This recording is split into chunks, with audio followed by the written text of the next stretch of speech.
Assalamualaikum, salam keluarga Malaysia. Berita wilayah edisi Khamis 20 Oktober 2022 membawakan laporan terkini seluruh negara. Saya Atika Naim, berikut paparan utama petang ini. PRU ke-15 pengundian pada 19 November, penamaan calon 5 November.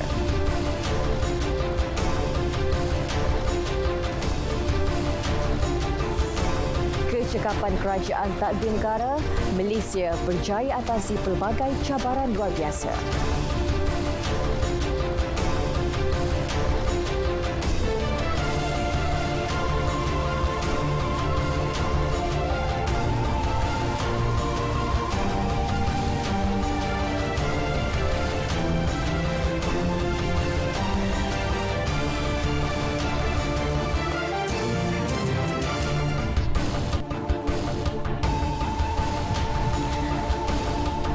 Saudara, lintas langsung dari Sarawak, Sabah dan Selangor mengisi paparan petang ini. Terus setia sejam bersama kami.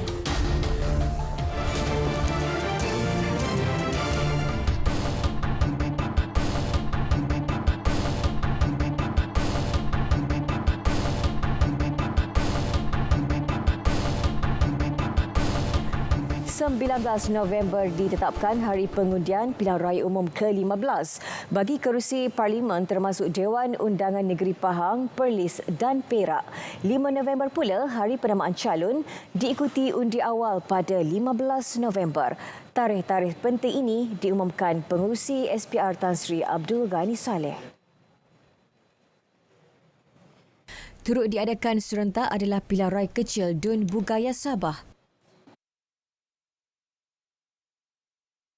Bagi menjalankan proses PRU yang ke-15 ini, SPR telah melantik 222 orang pegawai pengurus pilihan raya dibantu oleh 1,264 orang penolong pegawai pengurus, manakala bagi tujuan membantu aktiviti kempen pilihan raya sepanjang tempoh rasmi berkempen, SPR telah menubuhkan 625 pasukan petugas kempen pilihan raya PPKPR yang turut dianggotai oleh wakil-wakil daripada pihak polis, PDRM, pihak berkuasa tempatan, PBT dan wakil-wakil calon yang bertanding. Sebanyak 8,958 pusat mengundi biasa akan dibuka dan 578 pusat mengundi awal. 21.1 juta pemilih akan menunaikan tanggungjawab pada PRU 15. Angka ini termasuk 5.8 juta pemilih baru susulan pelaksanaan pendaftaran pemilih secara automatik pada Disember tahun lalu. 1.2 juta daripada pengundi baru itu merupakan individu berusia 18 hingga 20 tahun yang turut didaftarkan secara automatik di bawah pelaksanaan undi 18. Pelaksanaan Pilihan Raya Umum ke-15 memerlukan pertukaran sebanyak 1.01 bilion ringgit. Sebelum ini, PRU 14 menyaksikan pilihan raya di peringkat Parlimen dan DUN seluruh negara berlangsung serentak kecuali Sarawak. Berbeza kali ini, hanya 3 negeri iaitu Pahang, Perlis dan Perak dan Perlis yang akan melaksanakan pilihan raya negeri masing-masing serentak kerusi Parlimen berikutan pembubaran DUN. Pahang dan Perlis membubarkan DUN pada 14 Oktober. Perak pula pada Isnin lalu. Ini bermakna pilihan raya akan diadakan di 222 kerusi parlimen di seluruh negara serta 42 DUN di Pahang, Perlis 15 DUN, Perak 59 DUN. Bagaimanapun, tindakan tidak membubarkan DUN menyaksikan tiada pilihan raya peringkat DUN diadakan pada 19 November nanti di negeri diterajui PH iaitu Pulau Pinang, Negeri Sembilan dan Selangor, termasuk 3 negeri milik PAS, Terengganu, Kelantan dan Kedah. Juga bagi negeri-negeri yang baru saja mengadakan pilihan raya negeri iaitu Sabah, Melaka, Sarawak dan Johor. PRK Dun Bugaya diadakan bersekali dengan PRU 15 berikutan kematian penyandangnya Manis Muka Muhammad Darah pada 17 November 2020 dan tertangguh ekoran proklamasi darurat bagi mencegah penularan pandemik COVID-19 oleh Yang di-Pertuan Agong. Pelbagai kejayaan dicapai meskipun negara berdepan berbagai-bagai cabaran luar biasa. Perdana Menteri Datuk Seri Ismail Sabri Yaakob berkata, ia hasil kerjasama keluarga Malaysia dan kecekapan kerajaan dalam mentadbir negara sepanjang tempoh lebih setahun ini. Dalam tempoh itu, Malaysia muncul antara negara yang menyaksikan prestasi ekonomi terbaik di Asia Tenggara, menyaksikan pertumbuhan KDNK sebanyak 8.9% pada suku kedua 2022 berbanding 5.0% pada suku pertama tahun ini. Kejayaan ini turut diakui oleh Bank Dunia yang bertindak menyemak semula unjuran KDNK kepada 6.4% berbanding 5% yang diunjurkan pada bulan Mac lalu.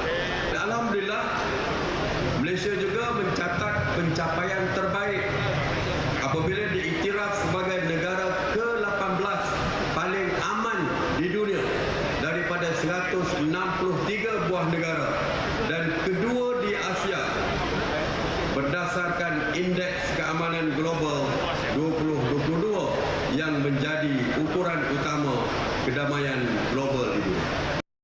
Datuk Seri Ismail Sabri berucap pada Majlis Perasmian Karnival Usahawan dan Koperasi di Puncak Alam Selangor. Kerajaan yakin pertumbuhan ekonomi negara tahun ini akan kekal kukuh dengan petunjuk ekonomi terus menyokong trend pertumbuhan. Bagaimanapun, menurut Menteri Kewangan Tengku Datuk Seri Zafrul Tengku Abdul Aziz, tinjauan ekonomi menganggarkan tahun hadapan akan lebih mencabar. Impak konflik geopolitik yang berlarutan, tekanan inflasi global dan prospek pertumbuhan ekonomi yang kurang memberangsangkan. Sebagai sebuah negara yang mengamalkan ekonomi terbuka, Malaysia tidak boleh lari dari persekitaran global yang kian mencabar. Justru bajet 2023 yang dibentangkan baru-baru ini dijangka dapat menyokong negara dalam mendepani ketidaktentuan ekonomi. Sebagai sebuah negara yang mengamalkan ekonomi terbuka, Malaysia tidak boleh lari daripada persekitaran global yang kian mencabar. Malah, kadar pertumbuhan ekonomi negara bagi tahun hadapan juga dijangka lebih rendah dari tahun ini.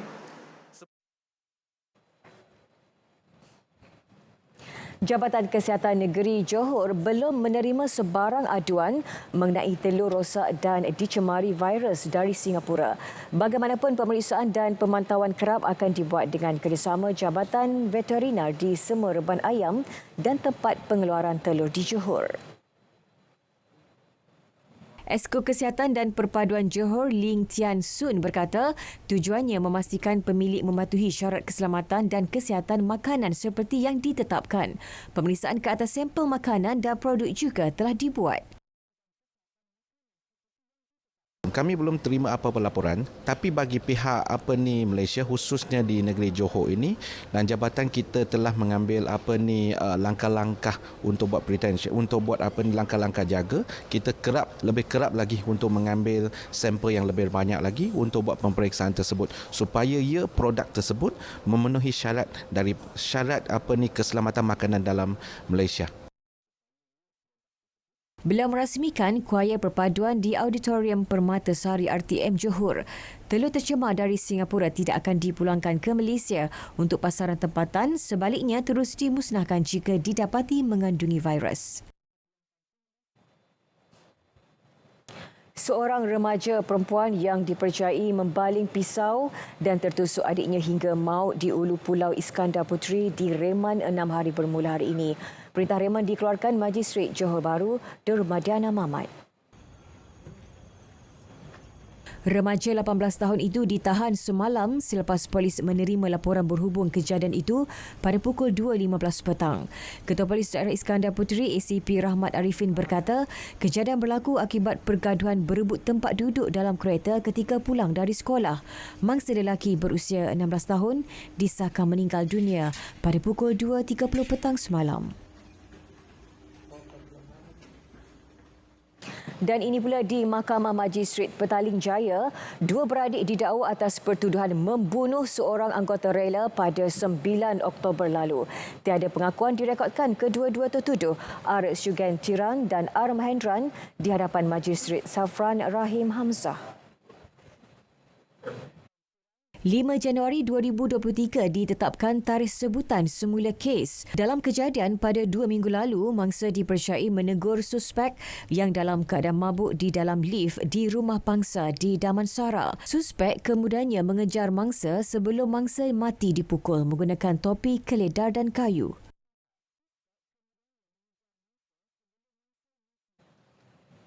Sebanyak 239 notis saman dikeluarkan Jabatan Pengangkutan Jalan atas pelbagai kesalahan menerusi Ops Pemandu Warga Asing. Antara kesalahan yang dikenal pasti termasuklah tiada lesen memandu kompeten CDL dan lesen memandu kenderaan barangan GDL serta insurans tamat tempoh. Seramai 52 warga asing dari Myanmar, Bangladesh, India dan Indonesia ditahan kerana tidak mempunyai dokumen perjalanan yang sah. Kita dapat menahan dan juga menyita sebanyak 58 buah kenderaan pelbagai kenderaan dan tangkapan untuk warga asing ini juga meningkatlah daripada operasi-operasi kita sebelum ini.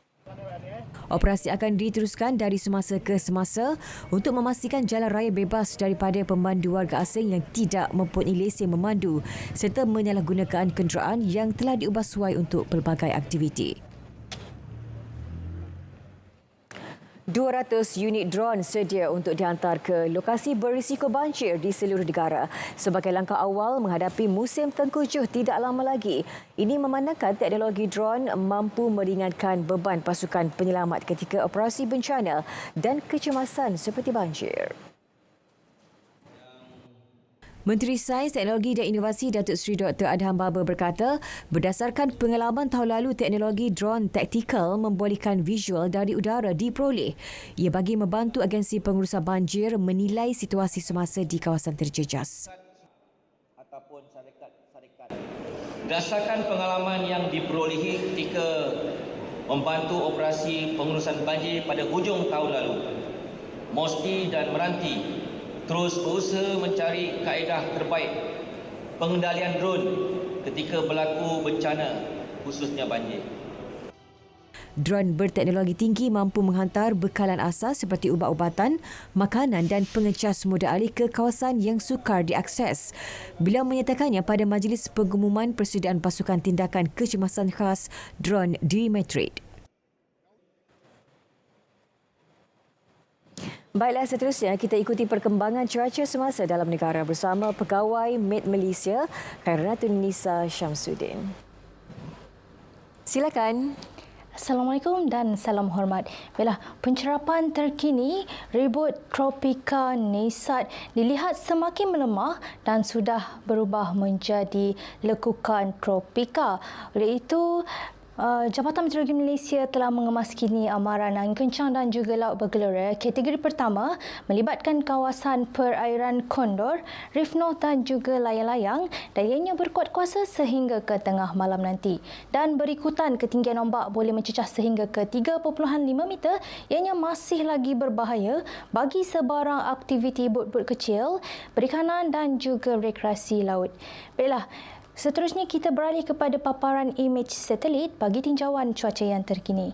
Dapat diperhatikan kelompok awan aktif membawa hujan dilihat lebih tertumpu di bahagian utara semenanjung Malaysia, iaitu melibatkan negeri Kelantan, Terengganu dan juga pedalaman negeri Perak. Yang mana keadaan hujan serta ribut petir ini dijangkakan boleh berlarutan sehingga ke awal malam nanti. Hujan juga dilihat sedang berlaku di 1-2 tempat melibatkan negeri Pahang dan juga Johor, namun ianya dijangkakan boleh beransur reda tidak lama lagi. Di negeri Sarawak pula, hujan serta ribut petir dilihat lebih tertumpu di bahagian utara dan juga barat negeri Terbabit. Dan keadaan ini juga dijangkakan boleh berlarutan sehingga ke awal malam nanti. Dan begitu juga di negeri Sabah, kebanyakan bahagian di negeri Terbabit dilihat sedang mengalami keadaan hujan serta ribut petir, termasuklah di wilayah Persekutuan Labuan. Juga dijangkakan boleh berlarutan sehingga ke tengah malam nanti. Perlu diingatkan keadaan hujan serta ribut petir ini boleh menyebabkan banjir kilat. Oleh itu orang awam diminta untuk sentiasa berwaspada terutamanya bagi mereka yang tinggal di kawasan kerap banjir. Jangan lupa untuk ikuti kami di Facebook, Instagram, Twitter dan juga YouTube Med Malaysia. Sekian melaporkan, saya Tunisa Syamsuddin. Assalamualaikum.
Organisasi komersial boleh didakwa jika pegawai atau kaki tangannya memberi dan melakukan rasuah untuk mendapat sesuatu projek.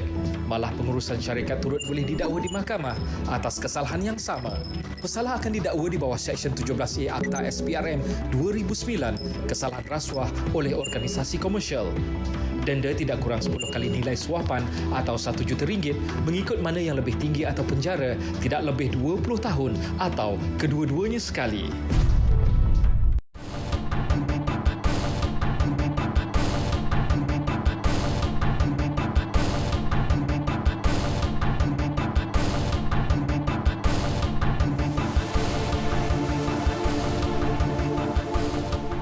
Baiklah, kita ikuti perkembangan dari negeri di bawah bayu dahulu. Fokus hari ini menjelang Pilihan Raya Umum ke-15 Kesepakatan Gabungan Rakyat Sabah GRS dan Barisan Nasional BN Thermotry. Perisyanya bersama Mamat Syahrizam Awang di Kota Kinabalu. Silakan Syah. Ya, Atikah. Gabungan Rakyat Sabah GRS telah pun menyenarai pendek calon yang akan bertanding mewakili gabungan berkenaan dalam Pilihan Raya Umum ke-15 PRU15 pada 19 November ini.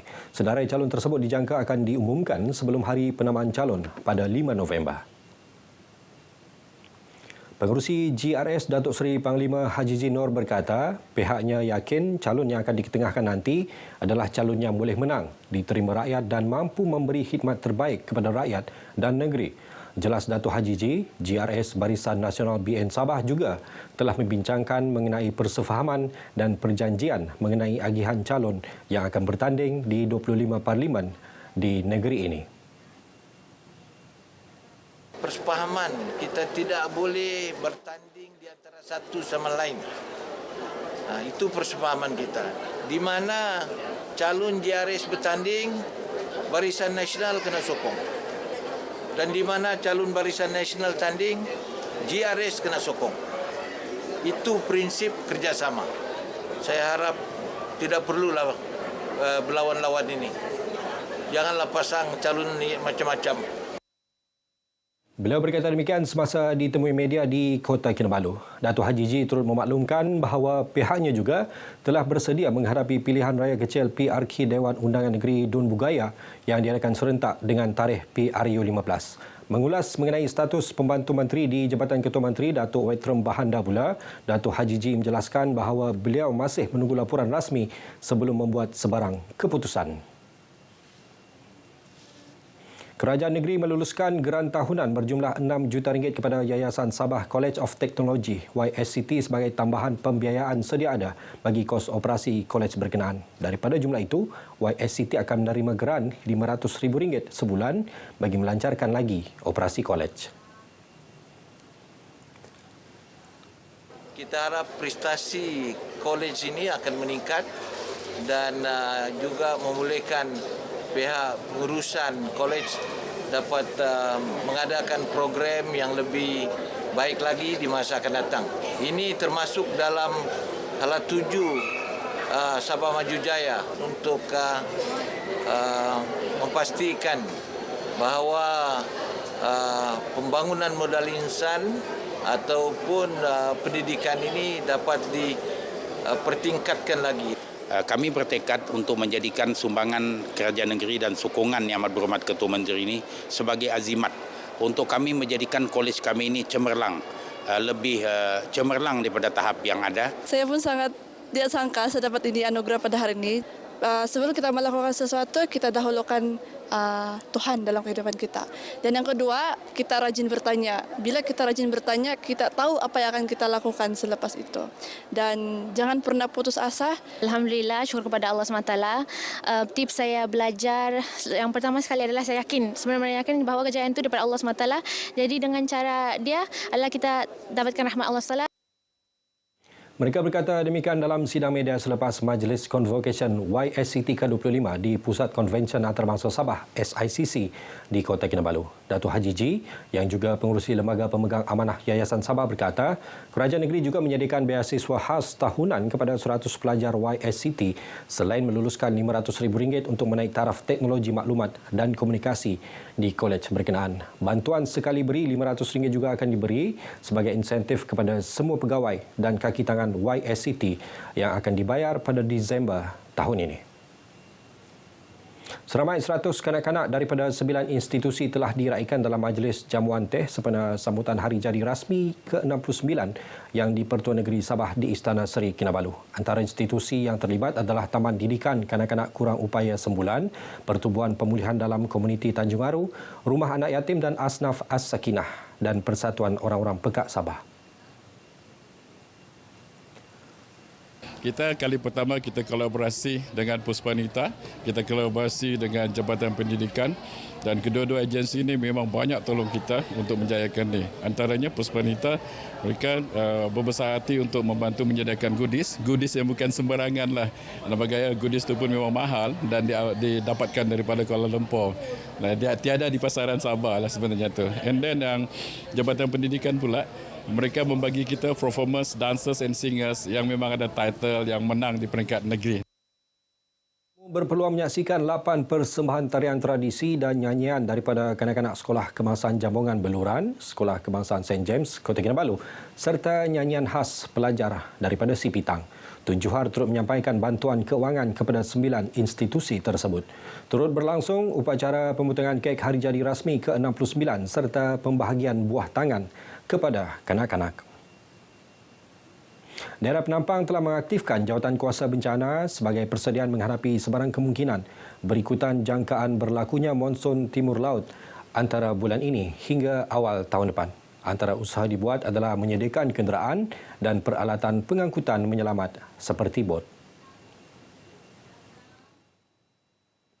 Ada beberapa bot saya difahamkan telah disediakan dari pihak APM, dari pihak bomba dan pihak polis juga untuk standby untuk menyelamat mangsa-mangsa yang mungkin terkandas di rumah masing-masing. Jawatan kuasa bencana di daerah Penampang adalah sentiasa aktif dan minggu lepas sahaja kita telah activate kita punya jawatan kuasa bencana dan telah menempatkan beberapa penduduk Penampang ini di pusat pemindahan banjir. Beliau berkata demikian selepas merasmikan kejohanan olahraga tahunan ke-47 anjuran Sekolah Kebangsaan St. Teresa Inobong di Kompleks Sukan Penampang. Cesar turut menasihatkan penduduk yang kerap kali terlibat dengan bencana seperti banjir agar bersiap sedia lebih awal sekiranya diarahkan berpindah. Beliau turut menyarankan penduduk agar terus memantau laporan cuaca yang sahih menerusi laman web rasmi Jabatan Meteorologi Malaysia selain tidak mempercayai laporan berita palsu yang ditularkan golongan tidak bertanggungjawab. Cadangan pembinaan sebuah kompleks sukan di Sekolah Menengah Agama Negeri Toh Puan Hajar Rahmah di Kinarut telah dimasukkan dalam rancangan Malaysia ke-12 RMK12. Pembinaan kompleks bernilai RM3 juta itu bakal melengkapkan pendidikan kurikulum pelajar bukan sahaja di sekolah berkenaan tetapi juga pelajar sekitar Kota Kinabalu maupun di daerah papar. Dan kami mengharapkan perkara ini dapat dilakukan secepatnya. Dan ini juga adalah di antara keprihatinan kerajaan karena anak-anak kita di sekolah agama ini juga terlibat dalam sukan, mereka juga beriadah, bersukan sebagai satu di antara yang memberikan kesempurnaan pendidikan anak-anak kita. Beliau ditemui selepas Majlis Ihtifal Kecemerlangan Sekolah tahun 2020-2021 Sekolah Menengah Agama Negeri Toh Puan Hajar Rahmah di Kinarut. Dalam perkembangan lain, Datuk Saiful Zaman berkata penambahan kos bagi bekalan makanan daripada RM1 juta kepada RM3 juta sejak tahun 2020 untuk sekolah agama berasrama di negeri ini menunjukkan keprihatinan kerajaan negeri. Katanya selain menambah baik menu pemakanan, ia juga memenuhi tumbesaran pelajar sejajar keperluan asas mereka yang melibatkan 6 buah sekolah menengah agama termasuk 2 buah sekolah anak yatim masing-masing di Tambunan dan di Beaufort. Majlis ini menyaksikan Muhammad Aiman Jeffrey dinobatkan sebagai pelajar cemerlang akademik 2021, manakala Amir Mursyid Aris dan Siti Aisyah Abdul Kadir masing-masing dinobatkan pelajar cemerlang kokurikulum 2021 bagi kategori lelaki dan perempuan. Baik, sekian perkembangan dari Sabah. Lebih banyak perkongsian melalui berita wilayah selepas ini. Dengan itu, kembali bersama dengan Atika Naim di Angkasa Puri. Silakan Atika.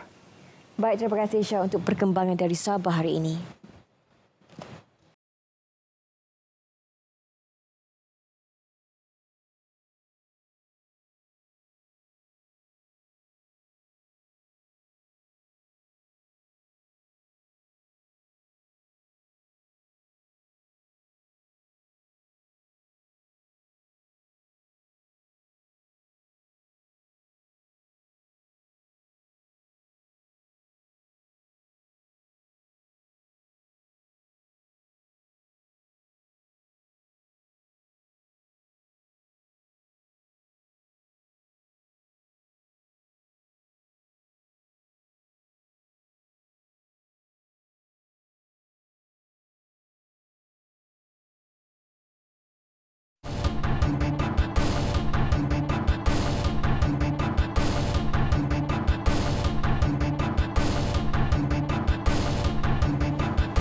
Bersua kembali, MBSA tawar diskaun kompaun 70% sepanjang bulan ini dan tarikan baru Pusat Bandar Petaling Jaya gamit kehadiran pengunjung untuk santai malam.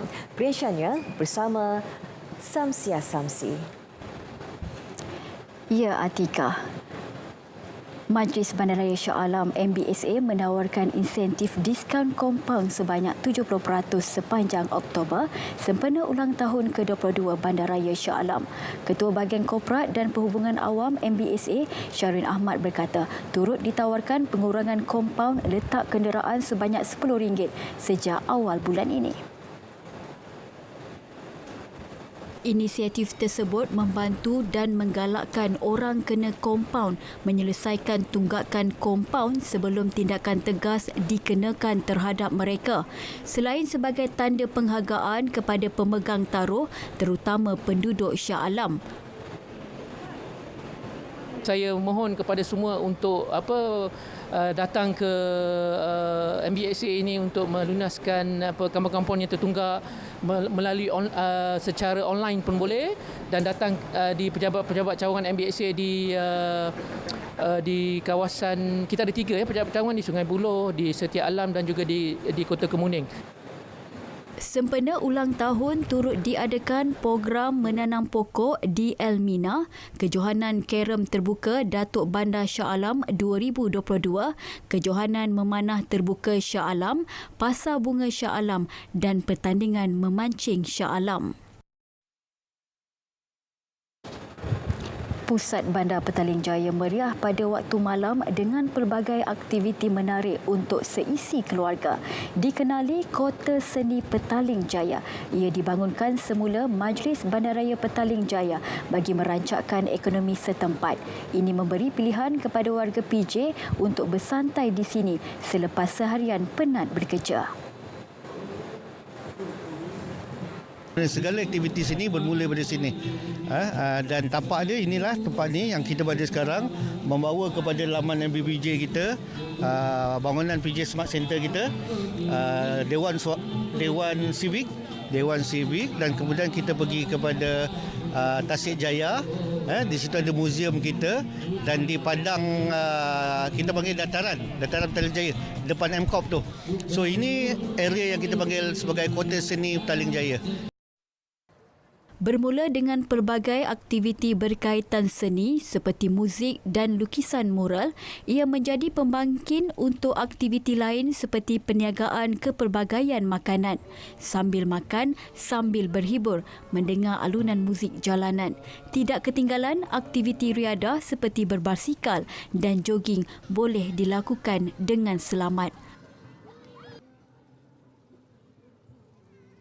Ya, macam apa keluarga boleh makan apa semua, anak boleh main dekat sini lah untuk apa sewaan berlampu ni lah.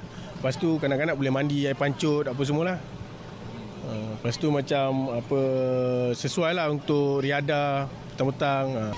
Alhamdulillah boleh dikatakan selepas endemik ni kita boleh bernafas dengan lega dengan kehadiran ramai pengunjung-pengunjung dan juga kita diberi peluang oleh kerajaan untuk bersantai bersama menu-menu yang terbaik yang dibawa oleh berbagai-bagai jenis food truck dan juga crowd yang memberi kita galakan. 3 hari lepas saya datang, saya bawa anak saya, dia main dekat sana dan hari ni saya bawa family semua sekali. Nak bawa main, makan, lepas tu nak pergi main sana. Ya, sesuai untuk family tempat ni. Safe lah lagipun. Safe, Petaling ni memang safe untuk kita semua. Saya dah lama saya sebab saya, why don't do something dekat sini? Sebab dulu kan sini kosong, tak ada apa. Macam PJ pun mati. Kita tak tahu nak pergi makan kat mana ataupun nak macam hujung minggu macam ni ada sesuatu, ada tempat macam ni dan juga ada tempat mainan kat depan tu, memang bagi saya memang sangat best. At least PJ ni hidup dan anak-anak ada aktiviti. So kita pun tak pening kepala nak pergi jauh-jauh. Menjelang sambutan Hari Deepawali, Trax FM melaksanakan inisiatif tanggungjawab sosial korporat CSR menerusi aktiviti kemasyarakatan dengan menyantuni golongan kurang berkemampuan. Pengurus stesen Tan Liun berkata, menerusi program Deepawali Shine the Light, seramai 57 anak yatim dan warga emas diraikan. Selain membawa sinar kegembiraan, usaha tersebut menjadikan sambutan Pesta Cahaya pada tahun ini lebih bermakna. Tujuan kami iaitu meraihkan Deepawali bersama dengan anak-anak yatim, golongan yang kurang bernasib baik. So dengan konsep Keluarga Malaysia, kita harap sedikit sebanyak sumbangan daripada Trax FM dan penaja-penaja seperti NSCR, Gardenia, Mancis, kita dapat meraihkan perayaan Deepawali dengan lebih meriah lagi. Pada program itu juga, sumbangan wang tunai diberikan kepada pusat jagaan mereka yang diraikan untuk membuat persiapan perayaan Deepawali. Sekian saja berita dari RTM Selangor. Kembali kepada Atika di Angkasa Puri. Silakan. Terima kasih Samsia untuk perkembangan dari Selangor. Kita teruskan dengan laporan ini. Seramai 257 pegawai dan anggota tentera dianugerahkan pingat oleh Yang di-Pertuan Agong Al-Sultan Abdullah Riayatuddin Al-Musafa Billah Shah pada istiadat pengurniaan darjah kepahlawanan Angkatan Tentera Malaysia DKAT. Istiadat sesi kedua itu berlangsung di Istana Negara pagi tadi. Seri Paduka berkenaan mengurniakan darjah Panglima serta Angkatan Tentera kepada 11 penerima, manakala 33 penerima dikurniakan pingat pahlawan Angkatan Tentera. Selain itu, 104 penerima dikurniakan pingat Kesatria Angkatan Tentera dan 109 lagi menerima Bentara Angkatan Tentera. Penganugerahan DKAT diberi kepada pegawai dan anggota berlainan pangkat yang berkelayakan di atas jasa dan pengorbanan dicurahkan dalam perkhidmatan ATM. Terdahulu, 284 pegawai dan anggota dikurniakan pingat pada sesi pertama istiadat itu Selasa lalu. Majlis Tilawah dan Hafazan Al-Quran peringkat antarabangsa ke-62 menampilkan kelainan apabila menggunakan teknologi sistem 3 dimensi 3D dan grafik realiti diperkukuhkan AR. Pertandingan yang bermula semalam menyaksikan penyertaan 36 peserta dari 30 negara untuk peringkat akhir. teknik AR julung kali digunakan untuk dipertandingkan di peringkat antarabangsa bagi meraih perhatian dan menyentuh jiwa penonton untuk mendalami tadabbur ayat-ayat suci Al-Quran. Disiarkan secara langsung di TV1, majlis tilawah dimulakan dengan bacaan pembukaan dari 4 qari dan qariah mewakili negara Iran, Sri Lanka, Belgium dan Indonesia. 16 juri ditempatkan di ruangan khas ketika peserta memperdengarkan bacaan mereka. Pertandingan selama 6 hari yang diadakan di Pusat Konvensyen Kuala Lumpur. Sebelum ini Malaysia pernah menerima pengiktirafan bagi kategori penganjuran program Al-Quran terbaik 2016 oleh Kuwait International Prize of Holy Quran.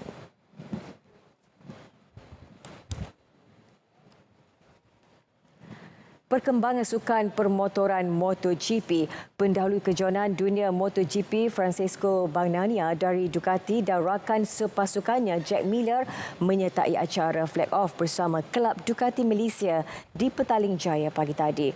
Dua Lenovo Ducati Team yang akan beraksi pada Petronas Grand Prix GP Motosikal Malaysia 2022 hujung minggu ini meluangkan masa bersama 300 ahli kelab berkenaan semasa Champions Ride Meet and Greet. Pelumba Lenovo Ducati Team itu berada di negara ini untuk Grand Prix GP Motosikal Malaysia 2022 pada hujung minggu ini sempat meluangkan masa bertemu peminat tempatan. Bagnaia yang dikenali sebagai nama julukan Peko dan Miller menghadiahkan kenangan seumur hidup kepada ratusan peminat bergambar, menurunkan tanda tangan dan menyampaikan ucapan selamat datang. Juara Moto2 2018, Bagnaia disebut-sebut bakal merangkul gelaran kejuaraan dunia MotoGP sulungnya pada peringkat kedua terakhir di litar antarabangsa Sepang Ahad ini. Pelumba Itali itu kini mendahului perlumbaan dengan 233 mata di hadapan Fabio Quartararo dari Yamaha 219 mata, Alex Espargaro 206 dari Aprilia Racing.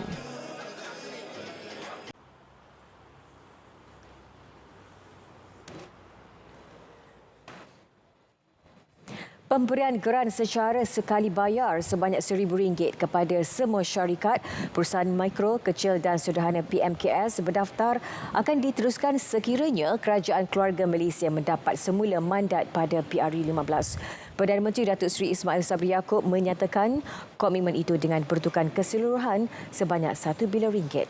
Matlamatnya agar tiada sesiapa yang tertinggal dalam mengecapi nikmat kemakmuran negara, termasuk golongan penjaja, peniaga dan usahawan kecil. Saya yakin sumbangan sektor PMKS yang merupakan tulang belakang ekonomi negara akan terus menunjukkan pertumbuhan positif walaupun berdepan dengan cabaran global yang bersifat luar biasa dan tidak menentu. Saya berharap bajet 2023 khususnya yang memanfaatkan golongan penjaja dan peniaga kecil dapat dilaksanakan. Sekiranya bajet ini dapat dibentang semula. Perdana Menteri berucap merasmikan program Fiesta Mega Penjaja, Peniaga dan Usahawan Kecil Keluarga Malaysia 2022 di Ibu Negara.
Baiklah, lintas langsung seterusnya kita ke Sarawak.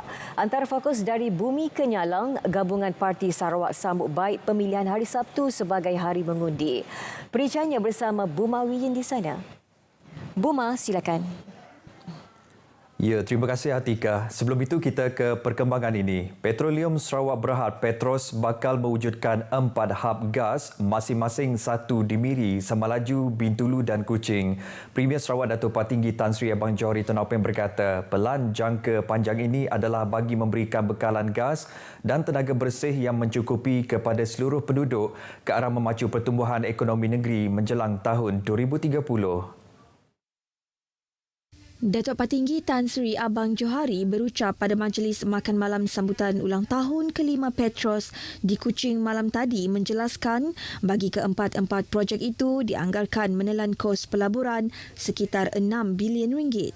Malah katanya bagi sepanjang 10 tahun untuk 4 hub tersebut, jumlah pelaburan yang diunjurkan adalah 65 bilion ringgit termasuk industri nilai tambah hiliran. Menurut Premier, bagi Hub Miri, projek pertama loji janakuasa 400 MW akan diwujudkan untuk memperkukuhkan lagi tahap keselamatan Sarawak Energi bagi kawasan utara.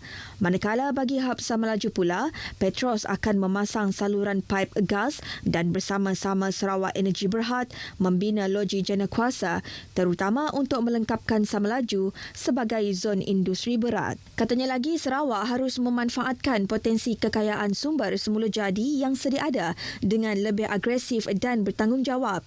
Ia bagi memastikan rakyat juga menikmati kemewahan yang dimiliki oleh Sarawak dan tidak lagi digelar sebagai negeri kaya tetapi taraf hidup rakyat yang mundur ke belakang.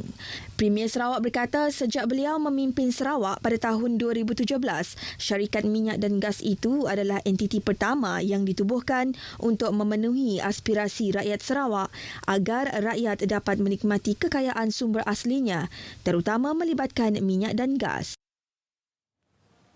Baik, sementara itu, Pengerusi Petroleum Sarawak Berhad Petros Tan Sri Dato' Amar Hamid Bungo berkata Petros juga telah melaksanakan perjanjian Indo-HOA dengan syarikat Petronas bagi penjualan dan pembelian gas yang diperoleh dari luar pesisir Sarawak untuk loji jana kuasa 400 MW yang dirancang diwujudkan di Miri kelak.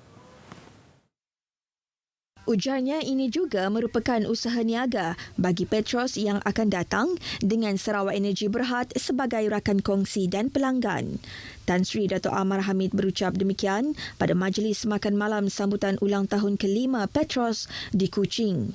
Pada majlis itu, beliau juga memberitahu bahawa Petros komited menyediakan platform untuk memperkasa kemahiran anak-anak tempatan dalam pelbagai bidang. Menurutnya, seramai 12 graduan daripada pelbagai bidang akademik kini menyertai program pembangunan bakat atau Graduate Development Program sejak dimulakan pada Ogos lepas untuk menjalani latihan industri sambil bekerja bersama Petros. Beliau yakin ini akan memberi peluang kepada anak-anak Sarawak untuk meningkatkan kepakaran dan kemahiran serta menyumbang kepada syarikat milik Sarawak itu.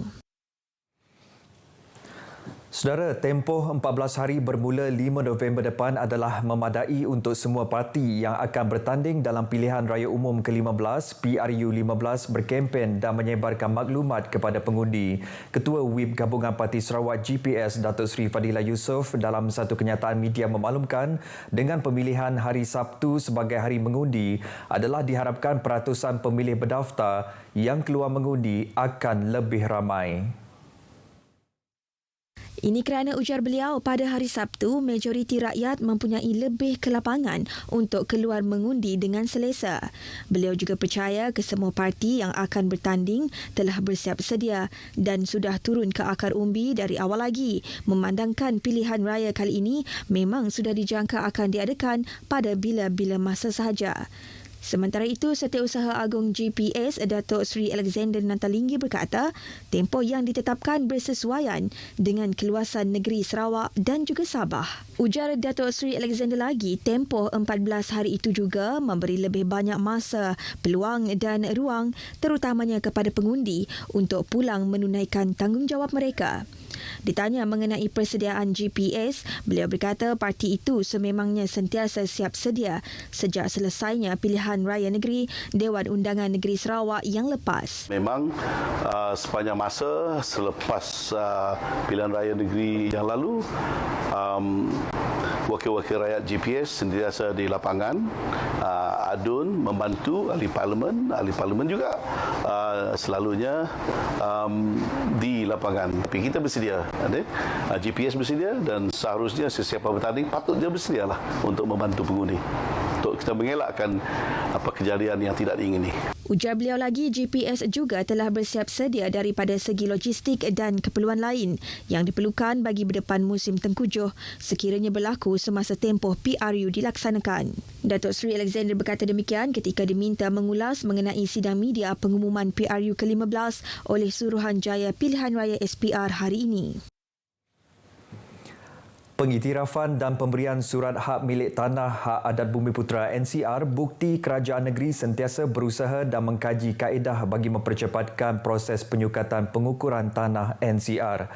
Menteri Perdagangan Dalam Negeri dan Hal Ehwal Pengguna Datuk Seri Alexander Nantalinggi berkata, atas dasar itulah program pengukuran tanah NCR inisiatif baru pada tahun 2010 telah diperkenalkan. Jelas Datuk Seri Alexander, penyerahan Warta Seksyen 6 Kanun Tanah Negeri KTN dan penyerahan cek pampasan tanah kepada 18 orang penerima dikapit antara bukti inisiatif kerajaan negeri. Bagi penyerahan Warta Rizab Komunal Bumiputera Seksyen 6 KTN, ia melibatkan 6 kawasan, antaranya kawasan Sungai Merukin, Nanga Mujong dan kawasan Rumah Anci, Nanga Sepaji, Sungai Majau. Beliau berkata demikian pada majlis penyerahan Warta Seksyen 6 Kanun Tanah Negeri dan cek pampasan tanah bagi projek tapak pembinaan Kolej Profesional MARA Kapit. Sebanyak 27 cek pampasan tanah diserahkan kepada penerima pampasan tanah melibatkan pemilik tanah bagi pelaksanaan projek tapak pembinaan Kolej Profesional MARA di Kapit yang berjumlah lebih RM931,000. Pembinaan institusi pendidikan di kawasan luar bandar yang strategik seperti pembinaan Kolej Profesional MARA merupakan antara usaha kerajaan negeri dalam meningkatkan tahap pendidikan masyarakat.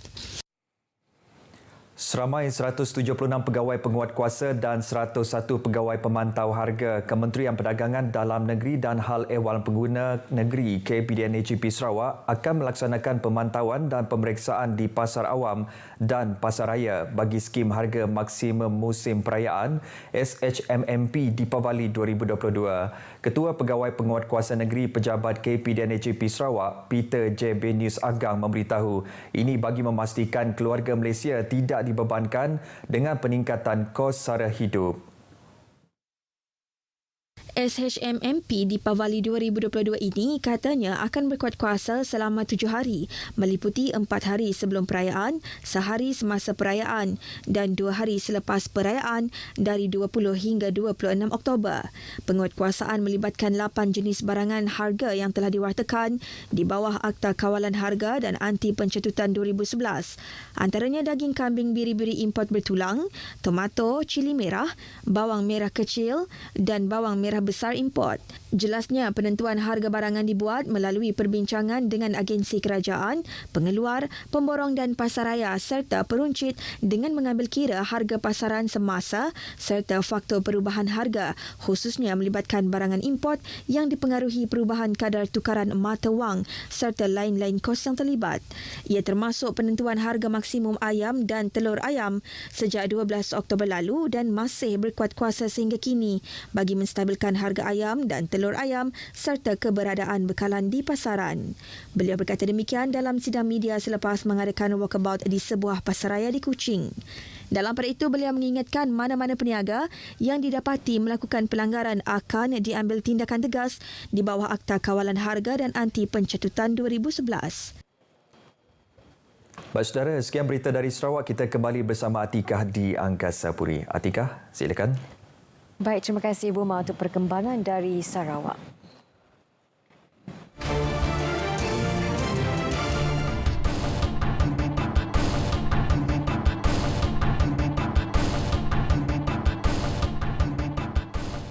Bersua kembali, Risda Negeri Sembilan dipilih sebagai agensi pelaksana program jualan murah keluarga Malaysia PJMKM di negeri itu.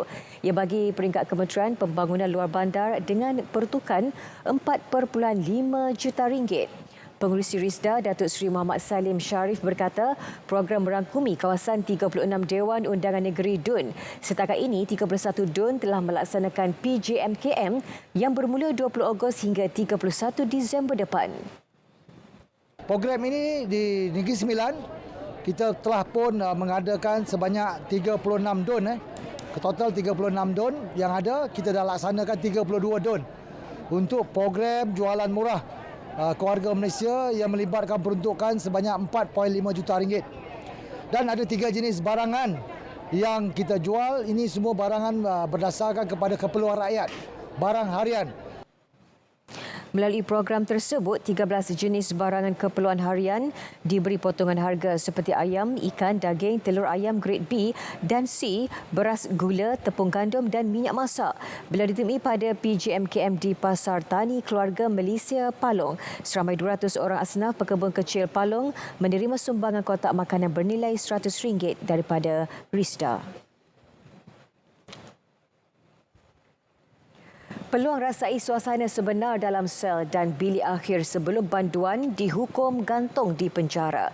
Pengalaman ini dapat ditonton pengunjung penjara Muzium di Melaka secara berpandu lihat atau VR. Impaknya, ia mampu memberi kesan psikologi kepada masyarakat di luar sana agar tidak melakukan jenayah. Lawatan berpandu melalui program mesej daripada penjara yang juga kadang-kadang melibatkan diri bekas-bekas banduan yang datang di sini menceritakan tingginya nilai kebebasan itu. Jangan masuk ke penjara, jangan melakukan kesilapan, hormati orang tua, patuhi undang-undang dan sebagainya kerana memang tugas kita untuk memulih, membina semula banduan. Beliau menyatakannya selepas perasmian pameran menjangkau abad dinding penjara di Bandar Hilir.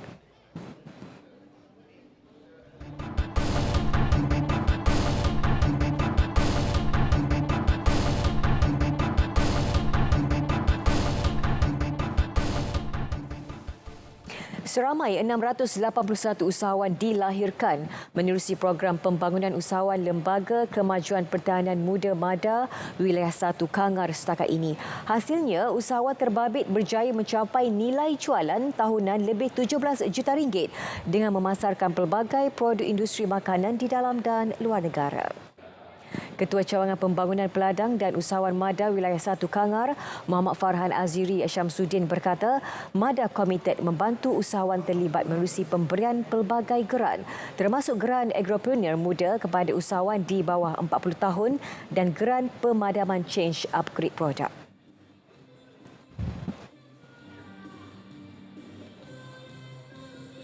Kita ada geran yang lebih tinggi iaitu geran High Impact Project, High HIP yang mana itu geran pemadanan 50-50. So maksudnya MADA akan kontribut dalam 50% dan total keseluruhan geran dan 50% lagi akan dibiayai oleh usahawan sendiri.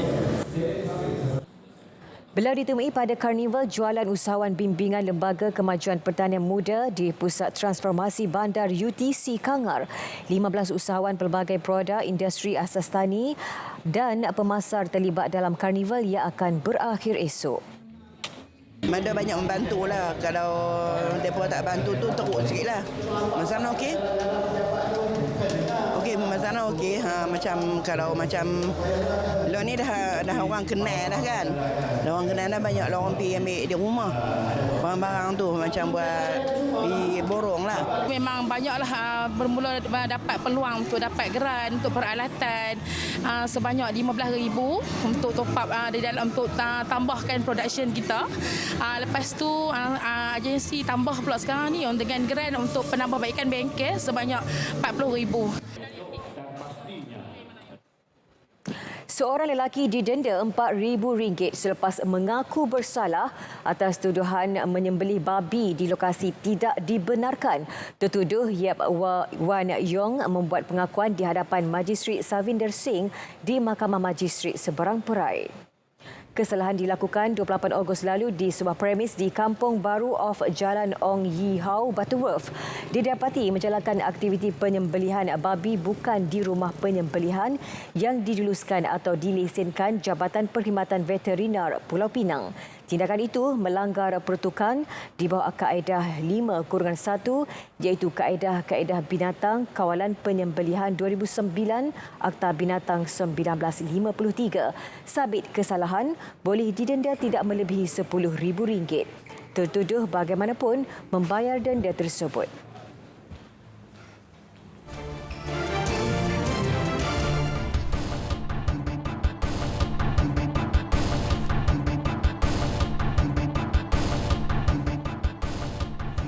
Bekalan barangan keperluan dijamin mencukupi sepanjang musim perayaan Deepavali selama seminggu hingga Rabu depan. Timbalan Menteri Perdagangan Dalam Negeri dan Hal Ehwal Pengguna Datuk Rosul Wahid berkata ini termasuk bekalan ayam dan telur ayam. 14 barangan termasuk 8 item baru disenarai termasuk daging kambing biri-biri import bertulang, tomato, cili merah, kelapa parut, bawang merah India, bawang besar dan kacang dal Australia.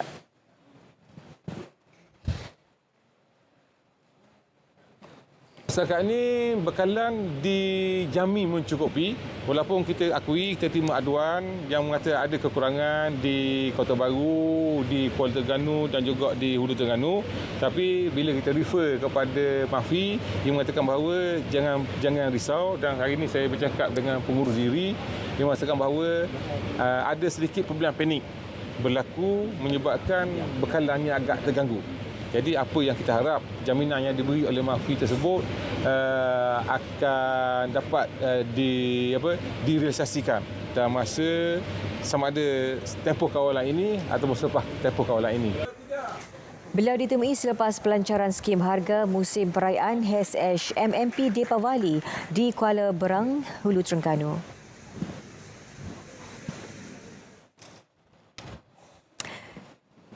Saudara, berita wilayah berakhir di sini. Dapatkan perkembangan sahih sepanjang masa melalui portal berita.rtm.gov.my.